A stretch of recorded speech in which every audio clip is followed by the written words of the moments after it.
Wait, forget it. Let's get divorced, Maria said, reaching for a shelf in the corner of the living room. She pulled out a piece of paper and placed it in front of me. Is this really it?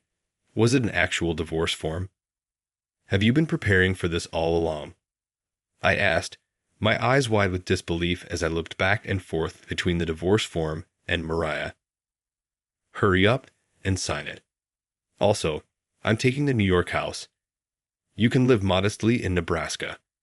This can't be happening, I fought, as everything went dark before my eyes. At that time, I'm going to Nebraska. What? What? Sean announced unexpectedly, leaving Mary shocked and me a step behind, asking for clarification. What on earth was Sean thinking? Neither of us could understand. My name is Tosh Geller, a 50-year-old. I have worked for years as a buyer at the major department store, Marcy's department store. Most people might think working in such a glamorous industry means I'm making a fortune. However, the reality is far from it. The world of a buyer is incredibly harsh. No one can ever predict what products will definitely sell. It's common for items that were selling like hotcakes last year to barely move off the shelves this year. Behind every blockbuster product, there are countless duds. Right now, I'm juggling 2 jobs. One is visiting our regular customers' homes to see if they need anything and arranging for those items. It's somewhat like being a personal shopper. Many of our familiar customers are getting older and find it difficult to visit the department store themselves. The other job is importing European brands, focusing mainly on men's wear and accessories. Oh, what a coincidence. One day when I visited a regular customer's home, I ran into Nicholas Austin, who had arrived before me. He's the MD at Nordstrom Trading, our biggest rival department store. MD stands for merchandiser, the department store star player who's not only involved in purchasing, but also in product development and manufacturing. They have a broader scope of duties than buyers and are often the go-getter type of salesperson. We met in front of another customer's house the other day, didn't we? Yes, they mentioned wanting to get a new down comforter for the winter. Nordstrom Trading, where Austin works, has a superior bedding lineup compared to ours.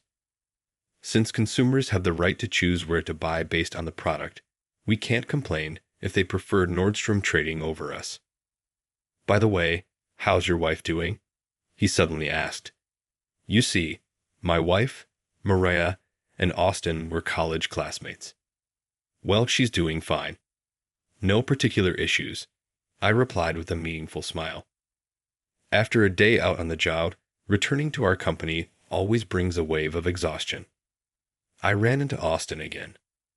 But again, well, he is the top gun at Nordstrom Trading. That came from Hayden, a junior colleague of mine.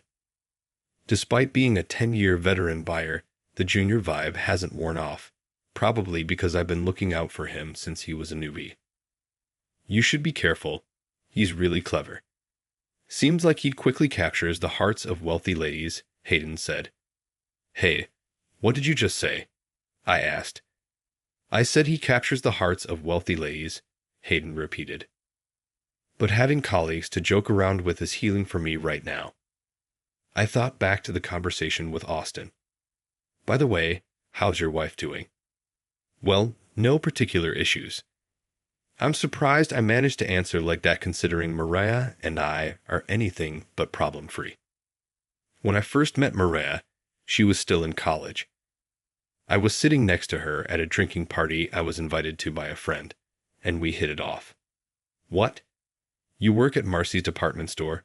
That's amazing, Maria said. Well, yeah, but it's not that big of a deal. Back then, the job market was in favor of the sellers. On the day job restrictions were lifted, companies would throw lavish dinner parties for their new hires to prevent them from going to other interviews and send them home with taxi vouchers. Everyone, including myself, was fired up about making a mark as young professionals. Maybe that's why we felt a bit more confident, even when it came to the opposite sex. Maria was all eyes when I landed a job at Marcy's, constantly making eyes at me. That's amazing. Do you get an employee discount? Luckily, her eyes sparkled with longing as she looked up at me, and I couldn't help but be swayed. Soon after, things progressed quickly, and we started dating. By the time Maria graduated from college, she was pregnant, and we ended up getting married. One thing that I wasn't anticipating was that even during the bubble economy, my income for the first 3 years wasn't much to speak of. What? This is all I get this month? I've seen Maria's excitement quickly deflate upon seeing the amount in my paycheck countless times. Did you deceive me? I wasn't told it would be this little. Those words hit me harder than expected. Everyone around is in the same boat, plus, being in the 3rd year, we're still greenhorns, and the salary is supposed to go up from here. I hope so. From that moment, the gears in our marriage began to misalign. Maria only seems to be in a good mood twice a year, only during Marcy's department store's family sale. On this day alone, I truly feel glad I married you, she'd say. On the day of the sale, she'd leave early in the morning by herself, returning in the evening with her arms full of shopping bags. I work hard every day with housework and childcare, so this is only fair, she claims. She cleans, but she rarely does any. I'm the one who handles the laundry in the morning before work and takes care of it when I get home. Takeout or supermarket ready meals are a common sight at our dinner table. However, the fact that I've left childcare entirely up to Maria is undeniable, so I can't say her argument is completely wrong. I've been eyeing this bag for so long. Keep working hard and earning. As a result, my Christmas bonus vanishes in an instant every year. It's likely this year will be no different. But Williams, you're going to be transferred here starting next month. I was mentally prepared for a personnel transfer around this time, but when it was actually proposed to me, I couldn't help but feel apprehensive. The reason? I was reluctant about the transfer order. Was Nebraska? I quickly pulled up a map in my mind. It's a place you definitely can't commute to from my home in New York. Do you understand why I'm saying this? Yes, facing this transfer, which could be seen as a demotion, I wasn't in a position to complain. The Italian brand purchases keep failing. Is it due to marketing, or maybe your instincts have dulled with age? That hit a sore spot. Being a buyer requires not only meticulous market research, but also, above all, a good sense of style. Trends change rapidly every day. If you don't keep up, you won't produce results in this tough world. However, I've heard rumors that the store in Nebraska might eventually close. When I said that, my boss answered in a hesitant tone. Well, rumors are just rumors. Nothing's been decided yet. Is that so? Neither of us said anything more. Bridging home with my shoulders slumped, I was trying to figure out the right timing to tell Maria. Looking at the dinner table, the same ready meals from the day before yesterday were laid out. I sighed. What? Got a complaint? No, it's not that. Maria frowned. Now was the only chance to say it. I've been assigned to work at the store in Nebraska starting next month. I tentatively watched Maria's reaction. Her mouth hung open in shock, gaping. Wait, hold on. Suddenly, Nebraska of all places. Maria stood up abruptly, agitated. There's no arguing with the company's orders. We'll be busy with moving preparations from now on, so you'll start tomorrow, she said, hysterically. Don't joke, she screamed. Hysterically, she screamed. Then turned away from me, shutting herself as if to protect herself. It's impossible. No way. I'm definitely not going. Hey, calm down. Let's go to Nebraska together as a family, all right? I approached Maria, trying to soothe her. But she looked at me coldly and said, What is impossible? We're getting a divorce. With that, she briskly walked past me to a shelf in the corner of the living room. She pulled out a piece of paper and placed it in front of me. Is this what I think it is? It was an actual divorce form, already filled out in Maria's section and even signed. Have you been preparing this all along? I asked, my eyes wide in disbelief. Looking back and forth between the divorce form and Mariah. You expect me to live in such a remote place? No way. Besides, you never were the man who could meet the lifestyle I wanted. Do you have any idea how hard I've worked up until now? Both of us were getting more and more heated. I had a mountain of things I wanted to say to Maria over the years, but I swallowed most of them, and made it to today. Besides, this transfer might have been an opportunity to improve our strained relationship a bit. I had some hope that changing our environment might make things better. Yet, hurry up and sign this. Also, I'm taking the New York house. You can live modestly in Nebraska. This can't be happening. Everything went dark before my eyes. Ignoring me, Maria sat down on the sofa and started fiddling with her smartphone. Just leave it there when you're done. I'll file it with the clerk's office of the County Supreme Court first thing tomorrow morning. Irritated by her way of not looking up from her smartphone and ignoring me, I snapped, "Hey, listen. Just got home right when I was about to argue. Our son Scene came home. Welcome back. June, your mom, and I are getting a divorce. What's with the sudden news?" "Well, I kind of sensed that things between you two were off somehow," he said calmly. The two of them laughing together in the situation made me feel even more alienated. "But you know, nothing's going to change for me and Scene. Really." "Dad, where are you going?" Cut off guard, I was snapped back to reality. "I've been transferred to the store in Nebraska." Nebraska, Scene muttered to himself. "There's no way we're going to such a rural place, right, Dad?" "You must have assumed me and Scene would follow you." "How naive of you." Maria looked down on me triumphantly and burst into laughter. My family was ready to abandon me as I was sent off to a remote location. I closed my eyes tightly. "But I'm going to Nebraska." "What?" The unexpected response from Scene took Maria by surprise, and I too asked again, a bit too late. "What are you talking about?" "You just started working in New York," Maria said. "It's already 2024, you know.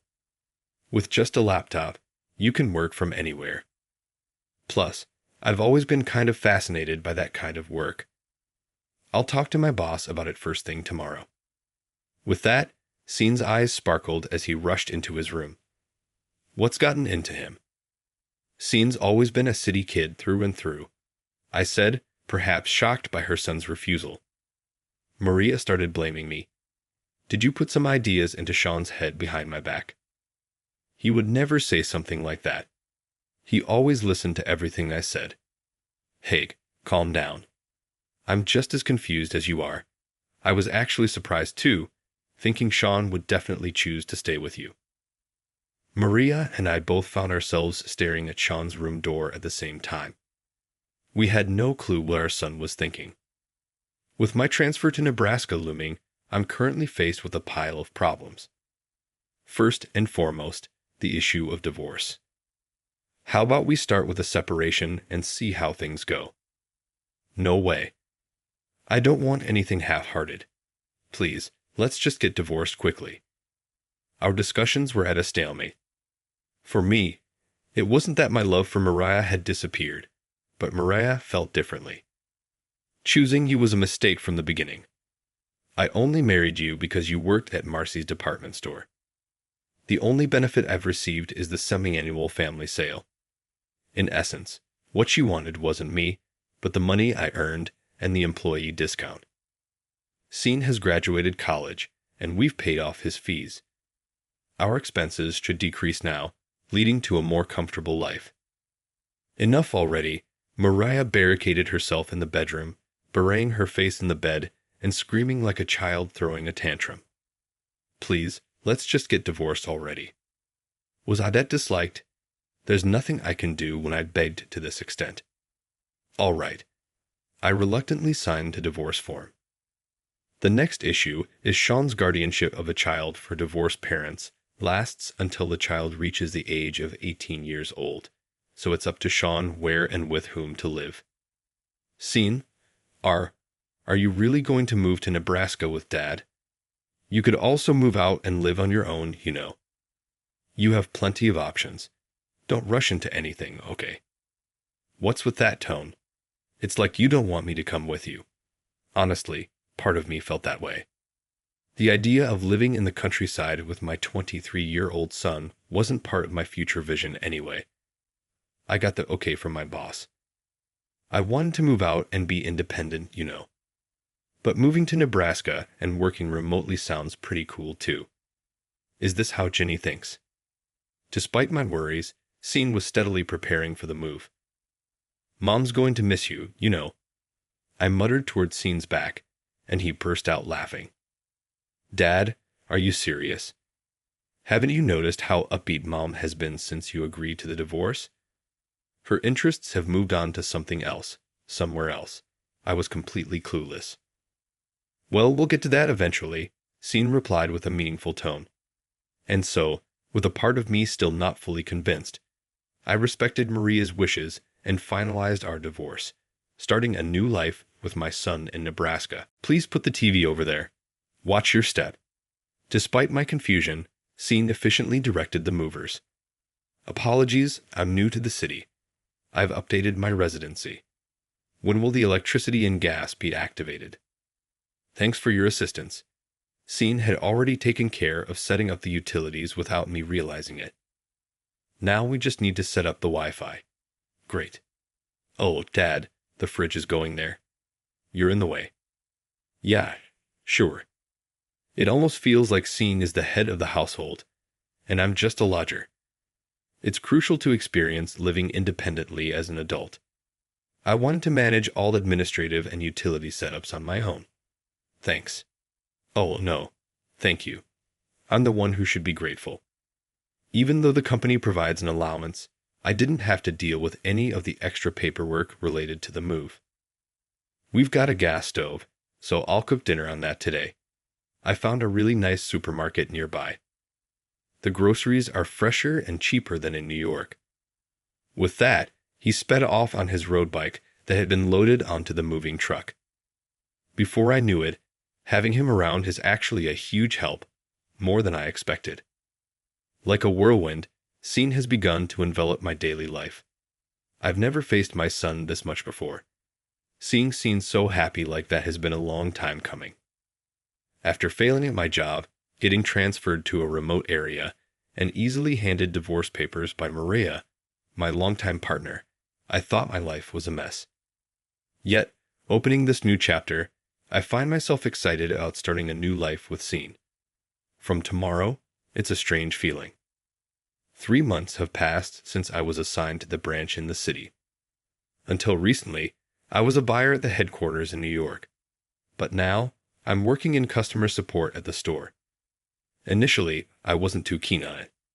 But standing in the store, I've come to realize there's a lot to learn first off. I was surprised to see the clientele at the branch beginning to change. It used to be mostly senior affluent customers, but now there's a larger middle-aged demographic and notably more immigrants. In the headquarters in New York, there were plenty of employees fluent in languages, so it wasn't a concern. But here in the countryside, the reality is that only a few of us can speak second languages to some extent. But why are so many aliens making the effort to come to a branch in such a rural area? When I casually asked Scene about it, he said, as if it were obvious, "Dad, didn't you know? This area has a strong foundation, so companies are flocking here to build data centers. There are many foreign companies among them." Is that so? I thought. Maybe the shopping boom had come around again. I realized I need to be more aware of the world's trends. Scene continued, "It's not just IDY. A major foreign real estate company is about to enter the neighboring town. Was it a company from Singapore? I forgot the details.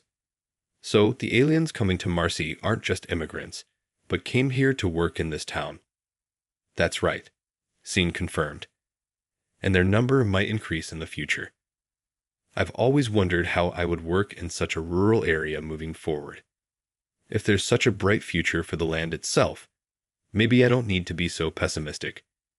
Hearing Scene's talk made me feel a bit more positive. But closing down, you say? 6 months after the transfer, just when I was finally getting used to our new life. Trouble follows trouble. The rumors turned out to be true. The manager gathered only the supervisory members to painfully announce the decision from above. In the last 5 years, sales haven't grown. Instead, the deficit has been ballooning. Closing down is inevitable. It's not like there's no activity. Can't something be done? But the manager shook his head. It seems we're out of options. How can anyone maintain motivation in a workplace that's nearing its end? I've completely lost my drive. I sighed. Dad, you've been looking down lately. Didn't you like the spaghetti after dinner? As I was idly standing in the yard, Scene suddenly spoke to me. By now, he's fully adapted to this place, enjoying the countryside life even more than me.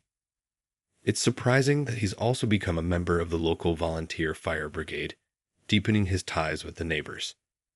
Oh, well, just a bit, I responded.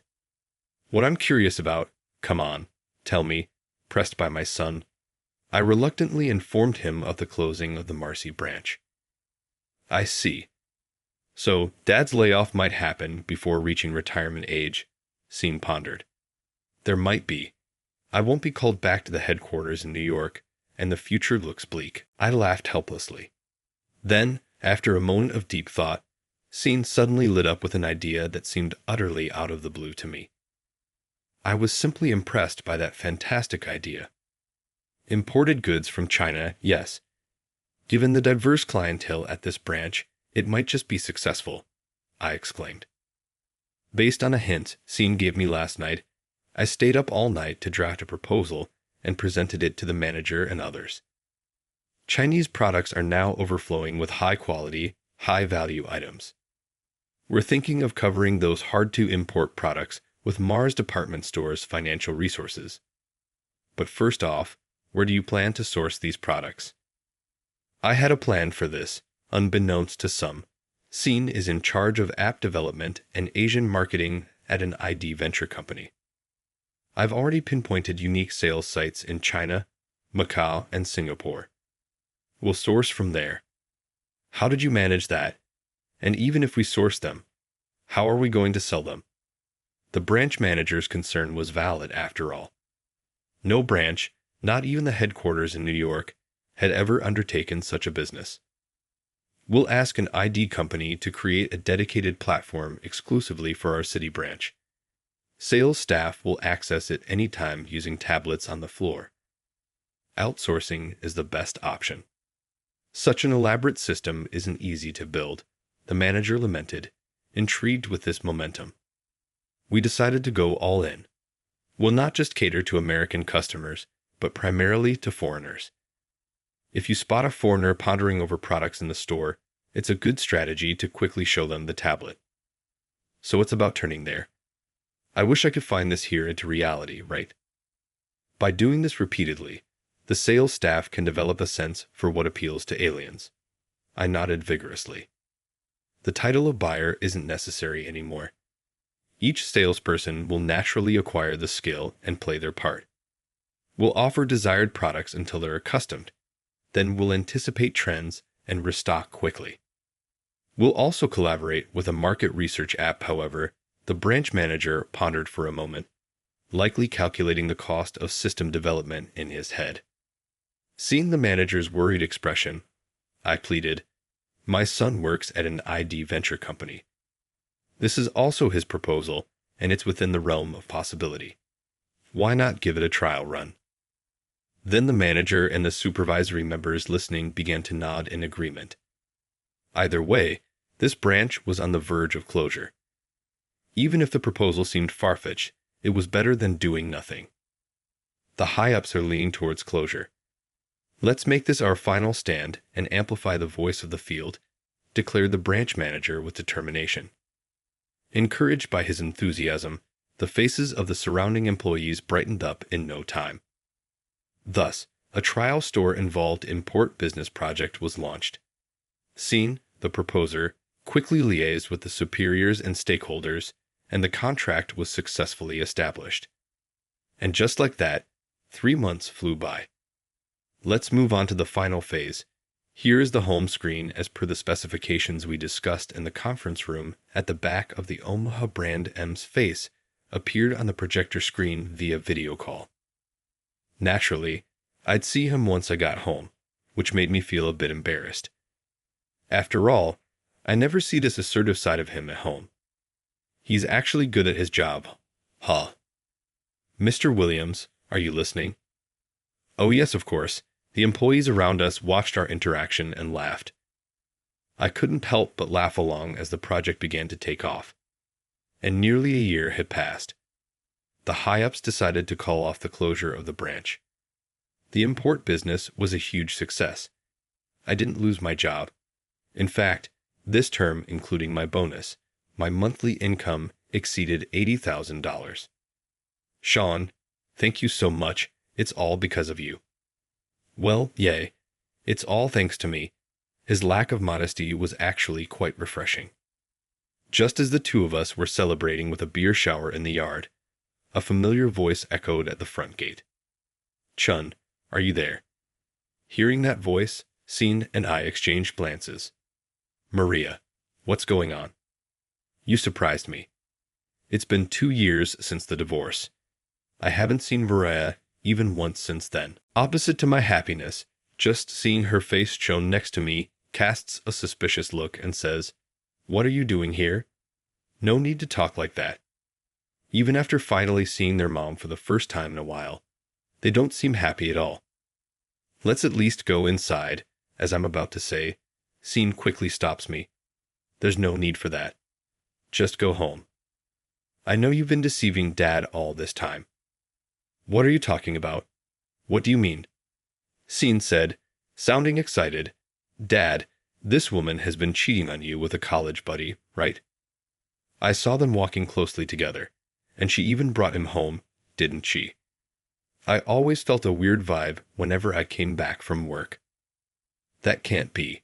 I was completely taken aback, but at that moment, a person crossed my mind. Could it be Austin? Maria and Austin were college buddies. That smug look on Austin's face when he asked how my wife was doing, deep down something had always been bothering me. The only mistake in my life was choosing you over Austin for Nordstrom Trading. If I had chosen him from the start, I could have been living the high life. Maria stamped her feet right there, and then, both Sean and I were appalled by such childish behavior. Dad, see, I told you so, didn't I? Back when we were in New York, I used to come home late and didn't pay much attention to the household. But Sean was different. He spent more time with Mariah than I did. I believe Sean. So you've been involved with Austin even after we got married. Huh. I asked her quietly with a stern look on my face, and Mariah raised an eyebrow and smirked as if to mock me.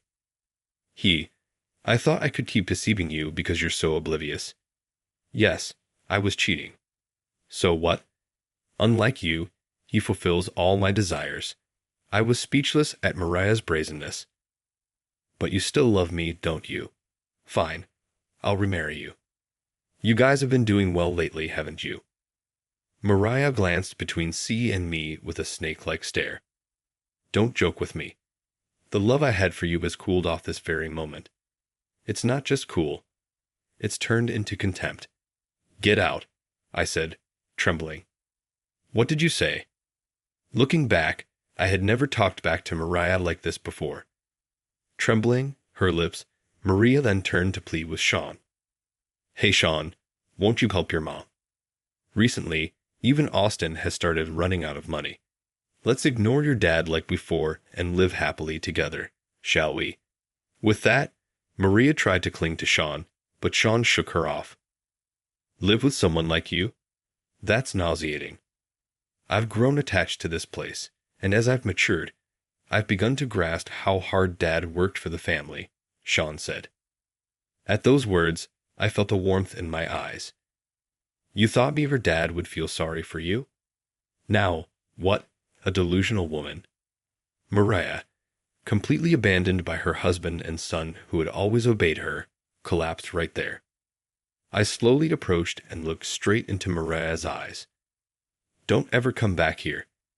Go be happy with your affair partner," I said. Then Sean grabbed my shoulder with force. "We should get alimony." "You can't show mercy now, Dad," Sean urged. I answered calmly, "Of course, that's the plan." "Oh, really?" Sean backed down easily. Hearing that, Maria suddenly started pleading. "Wait a minute, I didn't hear anything about alimony." "That's not can't pay, but you will. You've committed a serious sin of infidelity, and you need to show you're making amends. That's the least you can do for Sean. How could you?" Mariah found herself in a no-win situation.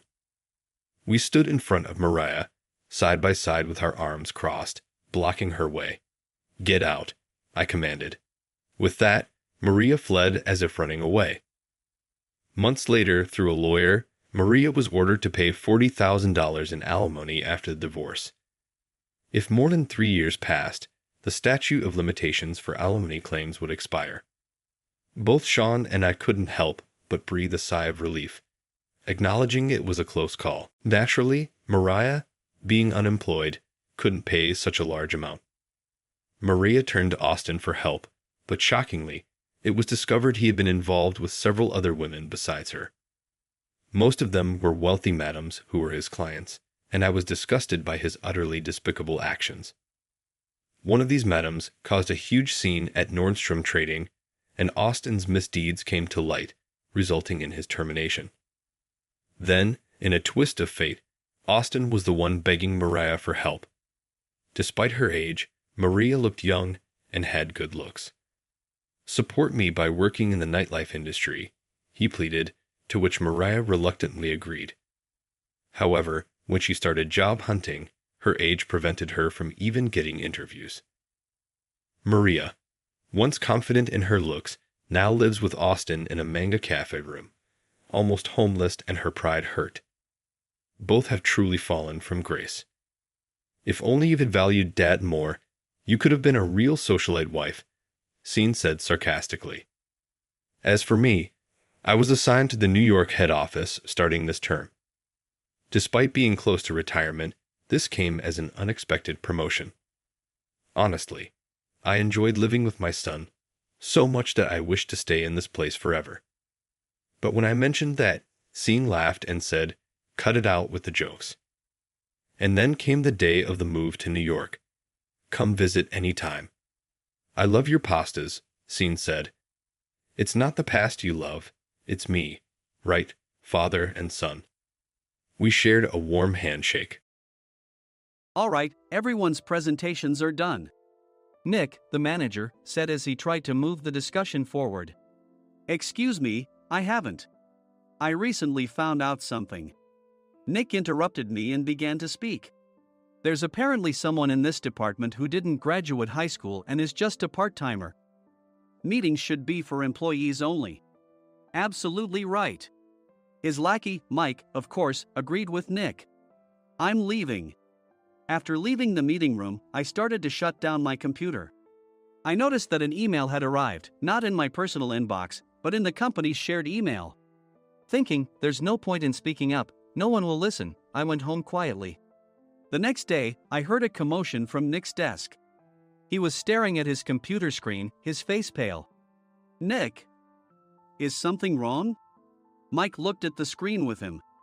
And he turned even paler than Nick. Why is he so angry? Knowing the reason for Mike's distress, I thought to myself, serves them right. My name is Adam. My mother passed away when I was in the 9th grade, and I was raised by my father. Well, you could hardly call it being raised. After my mother passed, my father changed.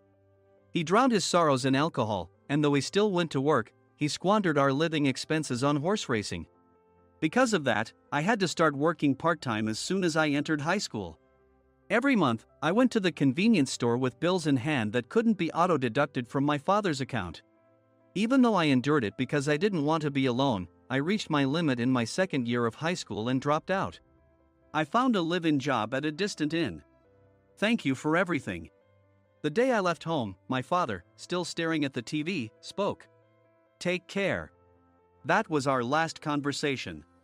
Back then, 18 wasn't the age of majority, so I needed my father's permission to work, and I couldn't hide my place of employment. Yet, my father never visited me even once. I kept working just to survive, and before I knew it, I was 42. Years of hard work paid off, and I was transferred to the headquarters. I was thrilled to be recognized by the company, as I thought I'd be working in the field until retirement due to my lack of formal education. Listen up. Our work can change the future of our employees. Don't drag us down. On my first day after the transfer, Nick, dressed in an expensive suit, spoke sternly. There was a reason for this. Our inn was located in a prominent tourist destination, known so well that everyone in the state could sing its commercial jingle. At its peak, we had 5 locations within the state. But that was long ago. Due to financial difficulties and aging facilities, only the place where I had worked for many years and the original establishment remained. I was prepared to lose my job anytime, but now there was a glimmer of hope.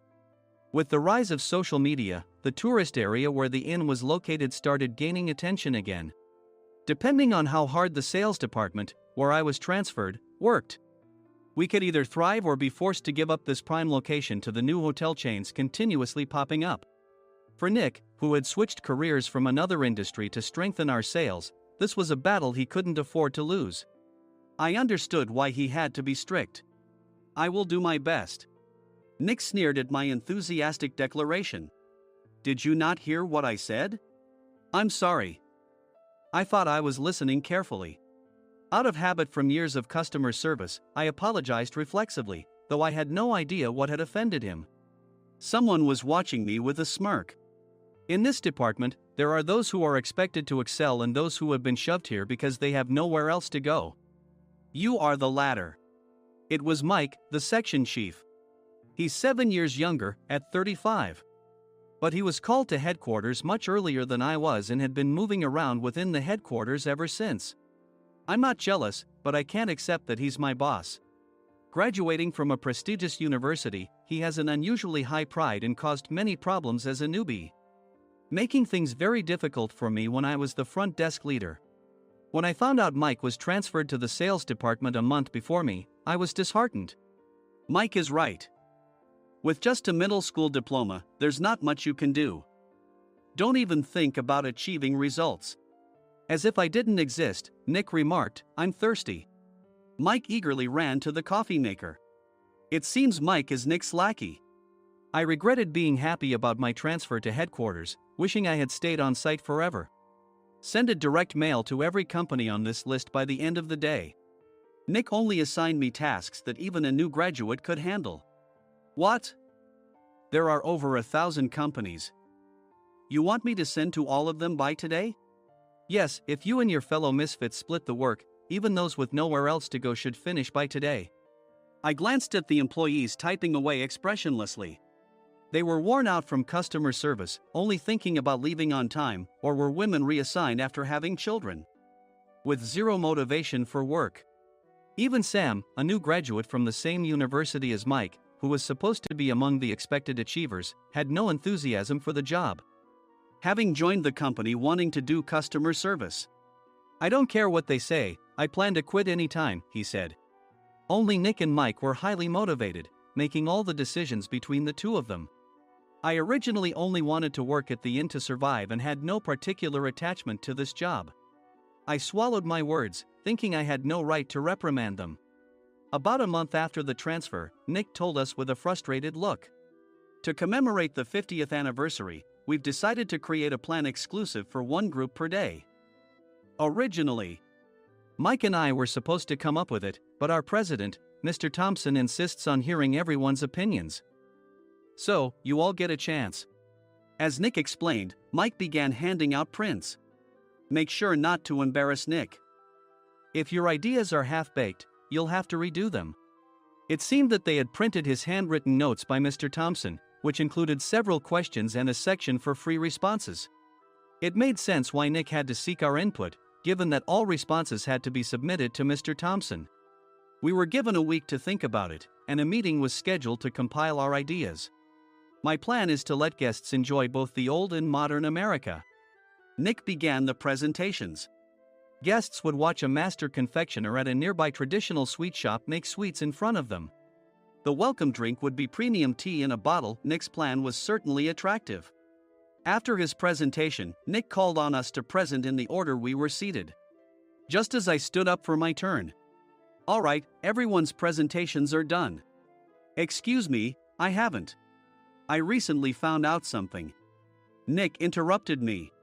"There's someone in this department who didn't graduate high school and is just a part-timer." He was likely talking about me. I joined the company as a part-timer and was made a full-time employee when I turned 20. That was 20 years ago, so Nick and Mike probably had no chance to know until recently. Meetings should be for employees only. Absolutely right. After that, Nick kept creating opportunities to solicit everyone's opinions, purposefully excluding me from speaking. The meeting unexpectedly heated up and went past the scheduled end time. A few people asked to leave, and the discussion continued with the remaining few. "Still here?" Normally, you'd leave in that situation. Though I had no attachment to the job initially, hearing kind words from customers made me want to make them happier. For someone like me, with nowhere to go, the inn was my home and customer service was my life. I felt pathetic about my current self. "I'm leaving." I left the conference room and started shutting down my computer. I noticed an email had arrived, not in my personal inbox, but in the company's shared email. Thinking no one would listen to what I had to say anyway, I quietly went home. The next day, while preparing the DM as instructed, I heard a commotion from Nick's desk. In his haste to stand up, he hit his knee on the desk. He stared at his computer screen, his face pale. "Nick? What's wrong?" Mike, thinking he should be the first to rush over, approached Nick while still wearing his coat. He peered at the screen with Nick. And he turned even paler than Nick. Why is he so angry? Who is responsible for this company? Nick, more irritated than ever, asked, and Mike answered without checking. "Probably Sam." Sam wasn't there because he was attending a morning training session for new hires. Nick gave up on getting angry and returned his gaze to the screen. They were looking at an email that arrived right after the end of the working day yesterday. Apparently, no one, including me, had checked it before leaving. The email was from a large company that used us for their annual employee trips. The president and executives of that company also frequently used our services personally. President of the company, Mr. Mason himself, had declared that neither he nor his company would ever use our services again. Well, some companies cancel their employee trips or stop using our services due to financial struggles. Let's just move on. Mike kept wiping the sweat from his forehead with a handkerchief. Knowing why Mike was so agitated, I quietly watched their interaction. "Do you know how much revenue we get from that company? We can find other guests to fill the rooms, but we'll lose the banquet costs, gift shop revenue, rental car fees, and more. Moreover, the gifts were supposed to be prepared by the traditional confectionery shop involved in Nick's proposed plan. If it's known that we incurred such a huge loss at this critical time, Nick's position in the company would be jeopardized." Nick took a deep breath, seemingly trying to calm himself. "All right, Mike. Go to New York right now and apologize to Mr. Mason." "What? You're coming with me, right? I have urgent work to do." "I trust you, which is why I'm entrusting this to you. Please." Mike, believing Nick's sincerity, agreed with a determined look on his face, saying, "Yes. That's Nick for you." Even if Mike went to apologize, Nick would shift all the blame onto him if the client didn't change their mind. Well, it was Mike's fault to begin with, so it served him right. About 3 hours later, Sam answered a call from somewhere and repeatedly apologized, saying, "I'm very sorry." Everyone watched to see what was happening. After ending the call, he informed Nick with a weary tone. When Mike arrived at the client's company, he only made things worse, further infuriating Mr. Mason. He was demanding, "Get his boss here immediately." It was no wonder Sam was exhausted, dealing with such a call right after returning from training. "What is that idiot doing?" "All right, Adam, you're coming with me. If sacrificing Mike didn't work, then I must be next." Normally, I'd want to refuse at all costs, but I saw an opportunity in this situation. "If I can be of assistance, I'd be happy to join you." I obediently followed Nick, and we flew to New York. When we introduced ourselves at the reception, it became clear how serious the situation was, as the receptionist personally escorted us to the president's office. Angry voices leaked through the door, making both Nick and me uneasy. "Excuse me. I'm Nick, the supervisor. I understand my subordinate has caused you trouble, and I deeply apologize." Nick, with his experience in the corporate world, knew enough to offer an apology before excuses. However, his customer service skills left much to be desired. I sighed as I saw Mike trembling like a small dog in the corner of the room. "What kind of training are you giving your subordinates?"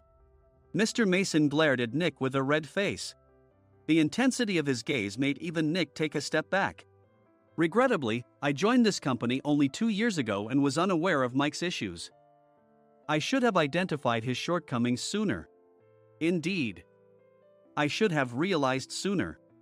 No sensible person would come to apologize and then give a lengthy presentation on the drawbacks of not using their in. Nick froze, his mouth slightly open.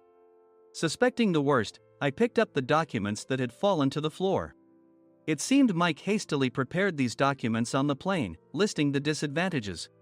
Disadvantage 1: if you change the venue for the company trip, employees might suspect it's for cost-cutting reasons, leading to a negative impression.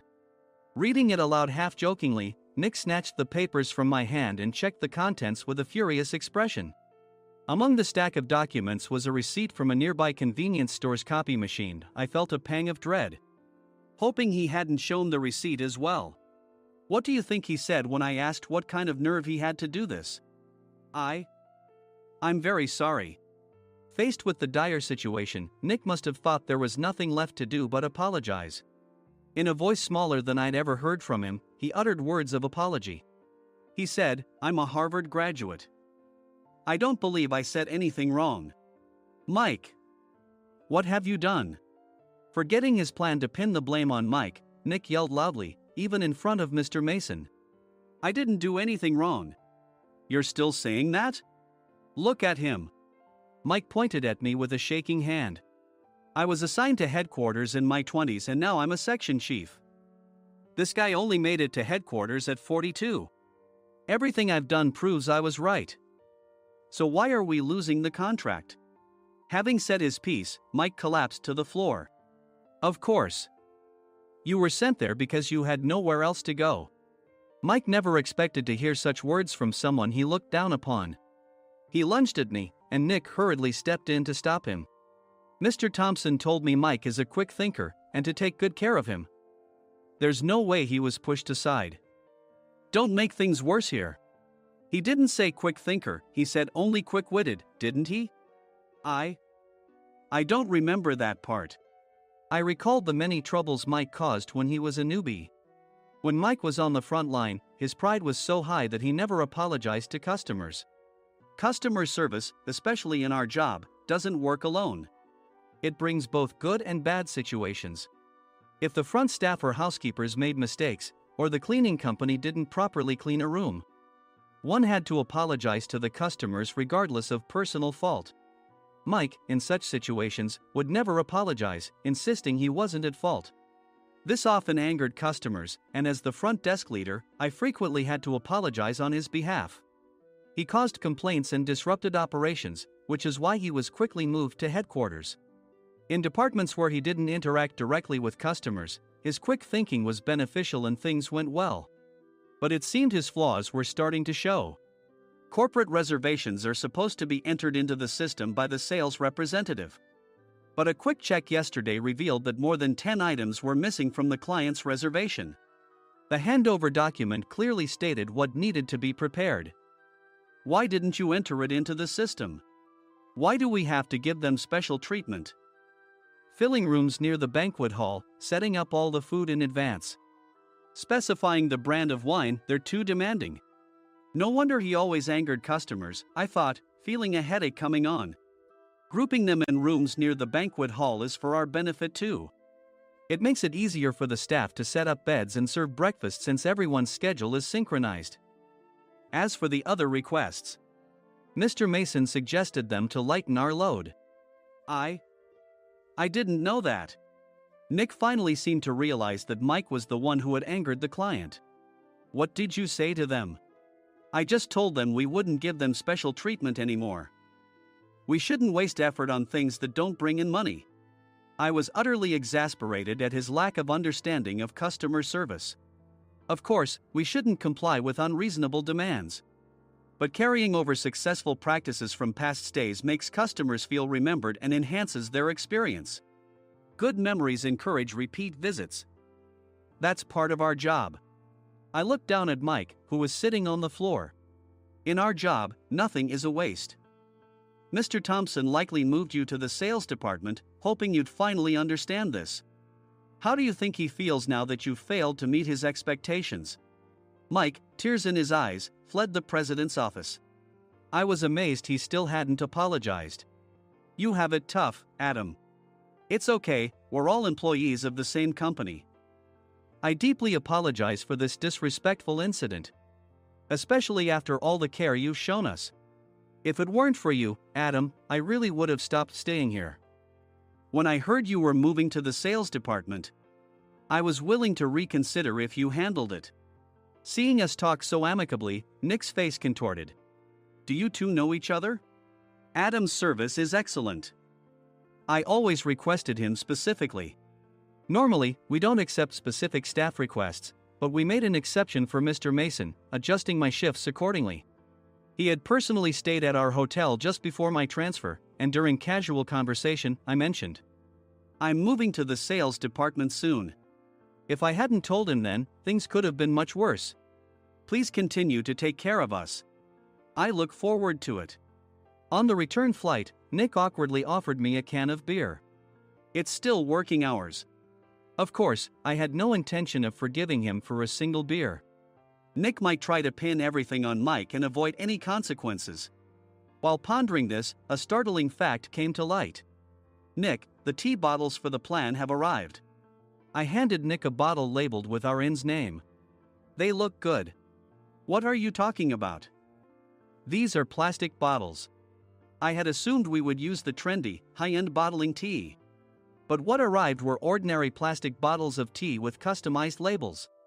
The only unique aspect was the label, which had the inn's name, making it look customized. Upon further investigation, I discovered that a substantial amount of money was set to be paid to the tea company. It was priced like bottling tea. Does this plastic bottle really cost $100 each? The tea inside is specially blended for us. The extra cost is for that. Wouldn't it be better to use another tea company? Or is there a specific reason we must use this one? As Nick continued to make excuses, I showed him a printed email. I informed the tea company's president, Mr. Mitchell, that we discovered irregular payments and he confessed. He said you two were high school classmates and planned to split the extra money. That idiot. Why did he confess? That's not important. You should worry about yourself, this could turn into a police matter. Opening the bottle cap, I suggested. How about calming down with this tea? It supposedly has a relaxing effect. Nick drank the tea frantically. In the following days, decisions were made about their fates. Mike was reassigned to the General Affairs Department, with no chance of transfer or promotion, as per Mr. Thompson's orders. As for Nick, since the payment to the tea company hadn't yet been made, he narrowly avoided legal trouble. Instead, he was encouraged to leave the company, and to avoid further complications, Nick submitted his resignation. Rumor has it that connections between HR departments have made it difficult for him to find new employment. Even though it was good to have those two gone, something unexpected happened in the sales department. Everyone became motivated and united in refining the 50th anniversary plan. In the end, my plan was adopted. We collaborated with the Tourist Information Center to provide personalized guides. The plan, tailored to the number of guests, was truly special for the 50th anniversary. Hey, is Adam's family coming to stay? I immediately booked that special plan for my family. Sam noticed it on the reservation list and quickly picked up on it. Yes, I'm inviting my father. That's great. I might invite my parents too. I lacked the courage to face my father just as Adam. But here, with the confidence Mr. Mason praised, I felt ready. The 50th anniversary plan was a perfect opportunity to reconnect with my father.